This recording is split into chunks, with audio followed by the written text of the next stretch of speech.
Espace TV. Espace TV, le 10 minutes.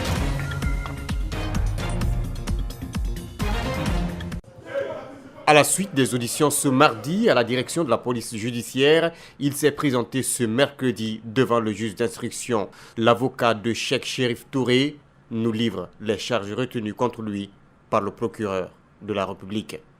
Nous nous sommes transportés devant monsieur le procureur de la République, près le tribunal de première instance de Kaloum, qui a décidé de le poursuivre pour diffamation et dénonciation calomnieuse, et qui a décidé également de saisir monsieur le doyen des juges d'instruction par l'intermédiaire de madame la présidente du tribunal de première instance de Kaloum, qui a pris une ordonnance.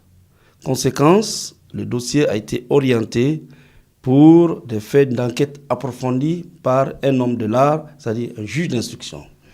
Le tribunal de première instance de Kaloum a été quadrillé par les forces de sécurité durant des heures. Aux environs de 13 heures, les pick-up sortent du tribunal, direction la maison centrale de Conakry, où Cheikh Chérif Touré passera sa première nuit. En dépit de notre plaidoirie, le doyen des juges a décidé, dans sa souveraineté, de le placer en détention provisoire et le conduire à la prison civile. Une ordonnance de placement en détention préventive nous a été signifiée, contre laquelle nous avons immédiatement relevé appel. Et cet appel sera examiné par la chambre de l'instruction, la chambre de contrôle de l'instruction de la cour d'appel de Conakry. Sur le délai légal de détention provisoire, l'avocat reste clair et précis. Il indique que c'est un dossier correctionnel. La Namibie est le troisième pays le plus jeune d'Afrique après l'Érythrée en 1993 et le Soudan du Sud en 2011. Indépendante depuis 1990, la Namibie veut écrire une nouvelle page de coopération avec la Guinée. Son président Edge Gengob, pour sa première fois de fouler le sol guinéen, a souhaité rendre cela effectif avec le président Alpha Condé. Ce mercredi donc, les deux chefs d'État ont paraphé de très importants accords allant dans le sens du développement de leurs nations respectives.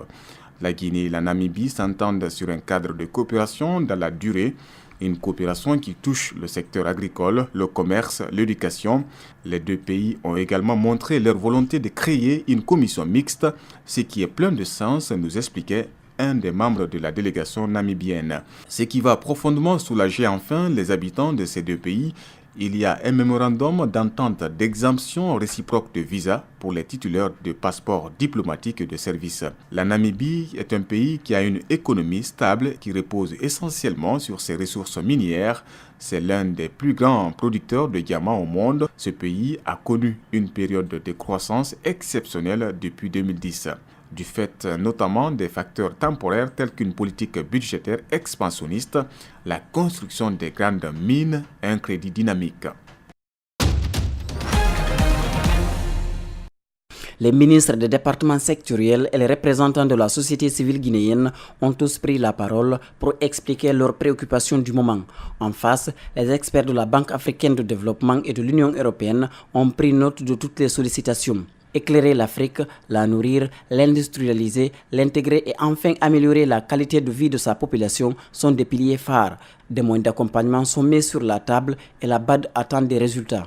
Pour nous, la gouvernance économique et financière, le renforcement des capacités, l'emploi, notamment l'emploi des jeunes, et enfin toutes les questions de genre et de changement climatique.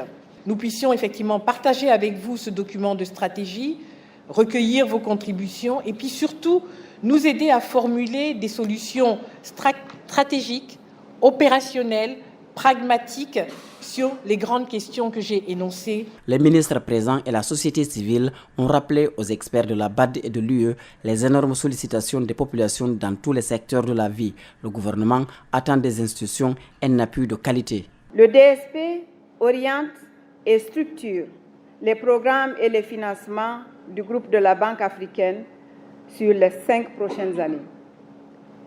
Le ministère du Plan et du Développement économique note avec satisfaction que ce nouveau DSP prend en compte Les enseignements tirés à la fois du cadre stratégique 2012-2017 passé et de la performance du portefeuille pays.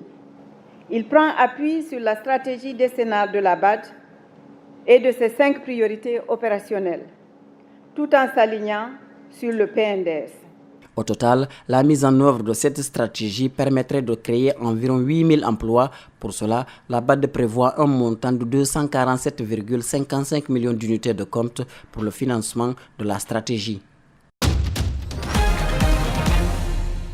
Ils sont au total 21 001 bacheliers orientés sur 21 579. 3 930 sont orientés dans les ENI et 17 071 dans des universités publiques. Les candidats ont formulé au minimum 10 choix pour des programmes de formation. Les bacheliers non orientés de 2017 ont aussi été pris en compte. Les critères, d'abord, c'est libre expression de choix de la part des candidats. Et le critère pour les départager, c'est la moyenne d'admission au bac et le nombre de places offertes par filière. Seuls les bacheliers ayant la mention bien ou très bien ont été orientés dans les filières d'ingénierie de Gamala, de l'Institut supérieur de technologie de Mamou et des mines de Boké. Le secrétaire général parle de particularités de ces orientations. Cette année, c'est qu'on a mis les écoles d'ingénieurs à l'université Gamal Abdel Nasser de Conakry, à l'Institut de Mamou et à l'Institut des mines et géologie de Boké.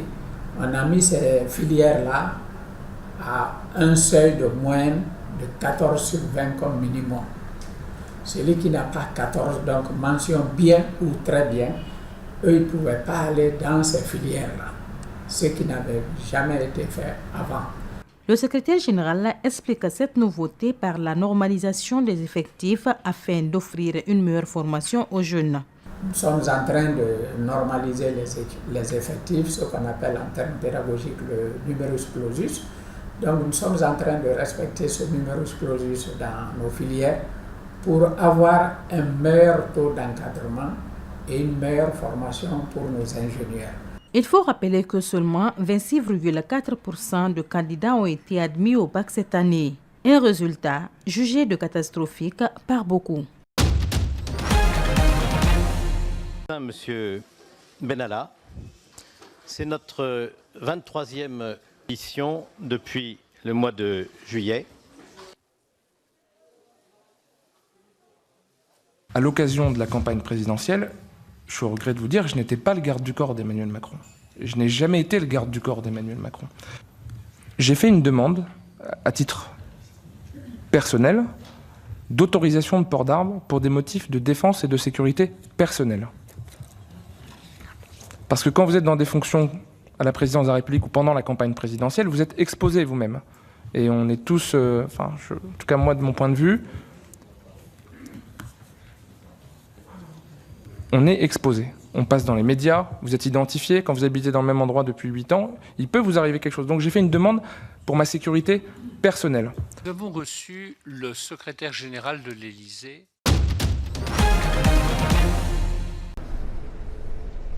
Les secouristes de New York sont à la recherche des sinistrés dans la ville de la Caroline du Nord. L'ouragan Florence a laissé sur son passage des traces de désolation et privé d'électricité à des milliers de foyers. The biggest challenge early on was the weather because we were operating in high winds and rain, and it made it very challenging. Today heat was an issue. We got to maintain our own team, so it becomes challenging to work in these conditions in the hot weather. We'll worry about your truck. Des champs inondés, des routes coupées, des zones entières sont jusqu'à présent sous l'eau.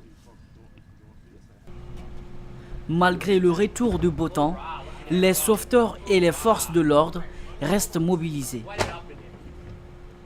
Ils ravitaillent la population en rations de survie et des bouteilles d'eau. Dans ce quartier du New Bern, l'eau s'est retirée. Le temps est venu de sécuriser la population. Coming down and helping the people in North Carolina, they have been very appreciative, but their spirits are high. They are a group of people that can turn lemons into lemonade. They're very happy to see us. Everybody's been showing their gratitude. We're driving down the streets, everybody's beeping their horns and waving. It's a good feeling. Les dommages causés par l'ouragan pourraient s'élever à des milliards de dollars.